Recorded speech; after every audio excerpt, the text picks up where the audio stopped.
Ladies and gentlemen, damas y caballeros, some people are very good at saving money, where their savings rate is high and their savings account is always increasing. However, for other people, it's a different story. Other people are very bad at saving, where their account is always stagnant and they're unable to save anything. And I think for those people that have trouble saving money, don't always understand the reasons why they're having trouble saving money. And so in this video, I want to talk about 10 of the most common reasons why people can't save money. And the first reason is not having any money saved. Now, this is a catch-22, but in order to save money, you have to have money saved. The more money you have saved, the easier saving becomes because life can't hit you as hard. For example, imagine two people, one who had $50,000 saved and the other who had $1,000 saved. Then imagine they both came into a surprise expense of $1,000. This person would pay for the expense and not really be affected by it, while this person would have to spend their entire savings and be back to zero. Then imagine another 1,000 surprise expense happen. This person still not affected by it and continues on their goals, while this person is now in debt and has to pay off their debt before they can save again. If you don't have any money saved, it's very hard to save money because life's surprises will keep holding you back. And so if you don't have any money saved, it's important to take drastic measures to build up a strong nest egg. Because until you have money saved, saving is very hard. Now, the second reason is an expensive car payment. Probably the biggest financial mistake that so many people make is choosing to get a very expensive car payment. I mean, the average monthly payment for a new car is $735, and for a used car, it's $523. Which is just unnecessarily expensive because that means that people are buying new cars for $40,000 and used cars for $26,000. You don't need to spend that much money on your car, but I would say in today's market, you can get a good quality car that doesn't cause you tons of problems for $10,000. Which with a down payment of $2,500 would be a monthly payment of $144, which would put $4,000 to $7,000 a year back in your pocket. Most people are slaves to their car and spend so much money on their car payment each month that they don't have any money left over to save. But if you get a cheaper car or just buy your car outright, you can save a lot more money. Now, the third reason is not buying quality. Now, as I just said, in today's market, I think to get a decent quality car that won't cause you tons of problems, it will cost you about $10,000. However, many people might pull up a Facebook page and say that you can buy a good quality car for $5,000. However, the reality of these cheaper $5,000 cars is that they are very high mileage and probably come with many problems.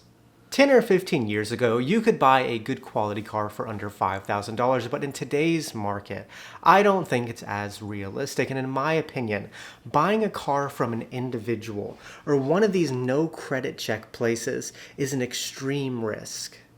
Because although you might save money in the short term, in the long term, you might have to spend more money on constant trips to the mechanic and lost wages. In my opinion, it's much better to buy a car from a reputable dealer because it's much better quality. Many people have trouble saving money because so many of the things they buy aren't good quality and they run into constant problems. It's important to not overspend on items, but it's also important to make sure that what you're buying is quality, because if you cut corners, in the long term, you're going to end up spending much more money and be unable to save because you'll have all these surprise expenses. Now, the fourth reason is being house poor. Now, the biggest expense that most people have is their rent or mortgage. And the rule of thumb is that your rent should not exceed 30% of your monthly income, so that after you have a decent amount of money left over to pay your other bills and still be able to save a decent amount.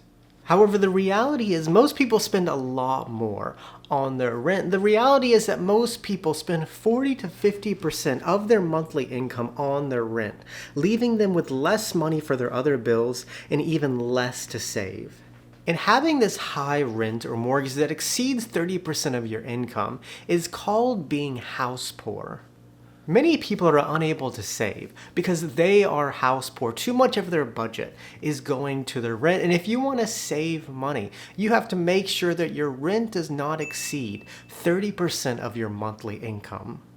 So you have money left over to pay your other bills and save some money. Now, the fifth reason is you're living alone. Now, the reality of this 30% rule is that in today's housing market, this is extremely hard to do because the price of rent has gotten absurdly high. And for a single person living alone to afford this rent, they have to be making a very high salary.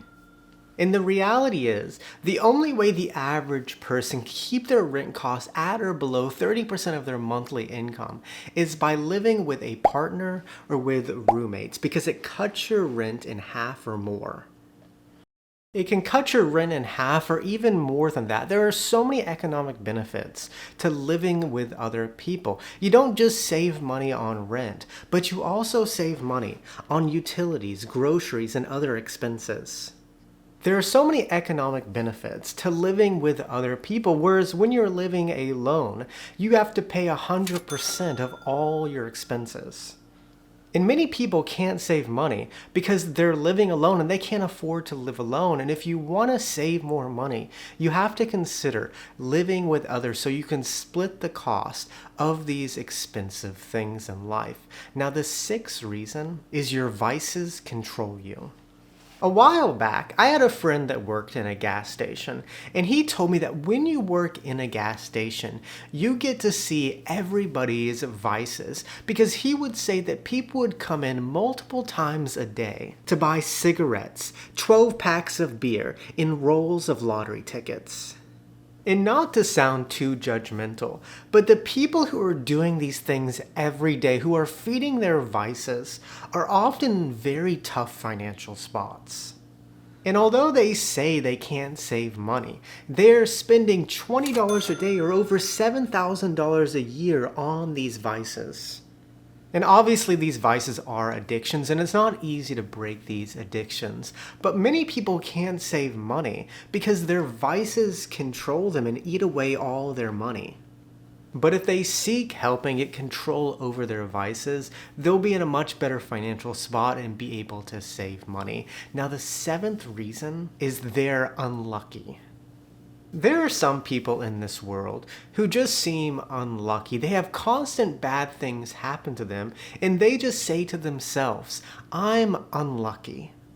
However, my mom told me, and she was talking about a family member, but she said bad luck could happen for a week, a month, and sometimes even for a year. But if you're having bad luck all your life, you're doing something wrong. Many people say they can't save because bad things just keep happening to them and they think that they're unlucky. But the reality is they just need to take a look at themselves in the mirror and take responsibility for their actions and get their shit together. Because nobody is unlucky for an entire lifetime, and if you find yourself unable to save money because all these bad things happen to you and you think that you're unlucky, you need to figure out what's causing all these bad things and start to create your own luck. Now, the eighth reason is you don't earn enough money. Now, in my channel, I give a lot of tips on how to save money by doing things like eating out less or switching to Mint Mobile. Link in the description. But the reality is doing these small things to save money only adds up to small amounts. Making small decisions will allow you to save money, but it most likely won't allow you to save tons of money. What determines how much money you can save is your income. And if you have a high income, you can save a lot. But if you have a low income, you can only save so much. In order to save a decent amount of money, you do have to make a decent amount of money. And if you're on a low income, the reality is there's only so much you can save. And the only way you can increase your savings rate is to figure out how to increase your income. Now, the ninth reason is you don't have a strong enough why. For me, saving money has always been extremely easy because I have always known my why. When I was in college, my why was to travel the world. When I got my first adult job, my why was to become financially stable to pursue my passions. And now that I'm self-employed, my why is to keep my current lifestyle and build my business. When you know why you're saving, it's much easier to sacrifice and make decisions to save more money and stay motivated. However, many people are unable to save because they don't have a strong enough why. In order to save money and be excited about saving money, you have to have a why. You have to have a goal to work towards. But once you establish your why, you figure out ways to save more. Now, the final reason is you live a chaotic life. Now, the final reason that people can't save money is because they live these very chaotic lives where they have no budget, they aren't prepared on a day-to-day basis, and they're always stressed out. And this chaotic life makes them spend more money. In order to save money, you have to have some order in your life. And order is not just going to come to you, but you have to sit down and create a plan. But once you create a plan and develop more order in your life, you find ways to save money. And those are the 10 reasons why so many people can't save money. Now, before I go, I just want to thank you all. Muchas gracias for 100,000 subscribers. With that, muchas gracias. Que tenga un buen día. Nos vemos, chicos.